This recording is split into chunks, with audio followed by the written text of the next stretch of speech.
MLA Yarlagadda Venkatrao మీడియాతో మాట్లాడుతూ చంద్రబాబు వద్ద నుంచి బీఫామ్ తీసుకుని ఎదిగిన వంశీ, కొడాలి నాని లాంటి వారిని చూసి చంద్రబాబు భయపడరు.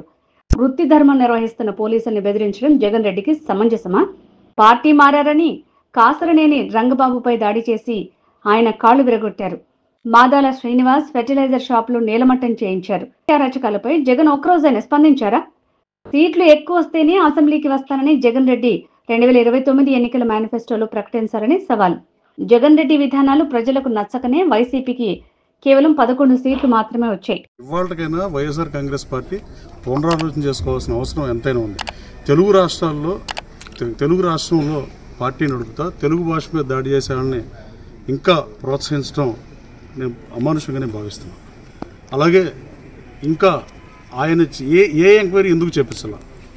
బ్రహ్మలింగయ్య చెరువు మీద ఎంక్వైరీ చేస్తానని ఆనాడు ప్రతిపక్ష నాయకుడిగా ఉన్న జగన్మోహన్ రెడ్డి గారు ముఖ్యమంత్రి అయినాక ఎందుకు మాట మార్చారని అడుగుతున్నాను. నేను జగన్మోహన్ రెడ్డి గారిని ఆయన పార్టీలో పనిచేసినప్పుడు కానీ తర్వాత కానీ ఇంకా ఇంకో విషయం చెప్పదలుచుకున్నా, సాక్షాత్తు జగన్మోహన్ రెడ్డి గారిని దూషించలేదా అని అడుగుతున్నాను.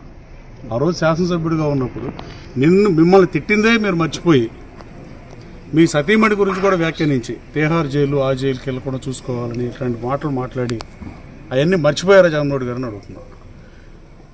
భూమి గుండ్రంగా ఉంటుంది. మనం అధికారంలోకి వచ్చిన తర్వాత పోలీసు వాళ్ళని బట్టలు తీస్తానంటాం, సభ్య సమాజం హర్షిస్తుందని నేను భావించట్లా.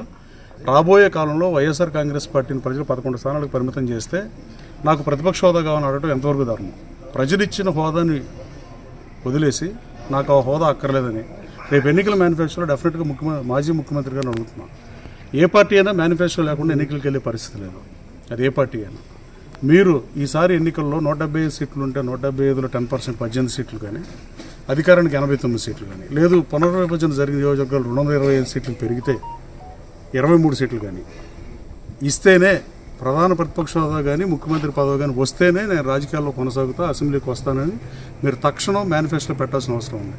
మీరు ప్రజలు ఇచ్చిన తీర్పును అవమానిస్తున్నారు, శాసనసభను అవమానిస్తున్నారు, పార్లమెంట్లో ఒక రీతిగా వ్యవహరిస్తూ రాష్ట్ర అసెంబ్లీని అవమానించడం చాలా బాధాకరమైన విషయం. సభానాయకుడిగా 5 సంవత్సరాల పాటు శాసనసభను నడిపి ఇవాళ రూల్స్ తెలియనట్టుగా మాట్లాడటం బాధాకరం.